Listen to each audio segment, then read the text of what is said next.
राज्य आणू शकणार आहात का? रामराज्य आणणं जास्त गरजेचं आहे आणि रामराज्याची संकल्पना महात्मा गांधींनी सांगितली होती, ती फार महत्त्वाची. ते असं म्हणतात की जेव्हा या देशातली स्त्री रात्री 12 वाजता सुद्धा अत्यंत निर्भयपणे रस्त्याने वावरू शकेल तेव्हा खऱ्या अर्थाने ते रामराज्य आलेले असेल.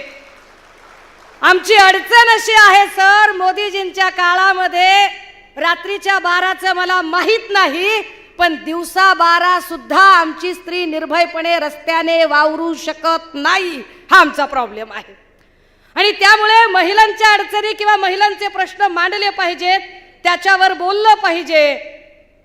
पण आपल्यालाच कसा महिला शक्तीचा फार पुळका वगैरे आहे असं सांगणारे लोक, ज्यांना याचा विसर पडतो की या देशाच्या प्रथम नागरिक राष्ट्रपती असणाऱ्या महामहिम द्रौपदी मुर्मूजी, ज्यांना ना संसदेच्या उद्घाटनाच्या वेळेला ते निमंत्रण देतात आणि सन्मानाने बोलावतात, ना कालच्या कार्यक्रमामध्ये, म्हणजे महिलांचा सन्मान कसा पायदळी तुडवला जातो, सतत महिलांचा अपमान केला जातो.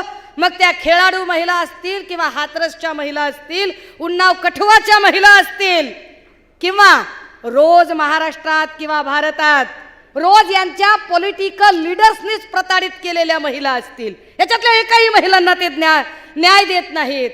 तरीही त्यांनी असं सांगितलं की ते काहीतरी महिला आरक्षणाचं बिल गाजर दाखवतात आम्हाला.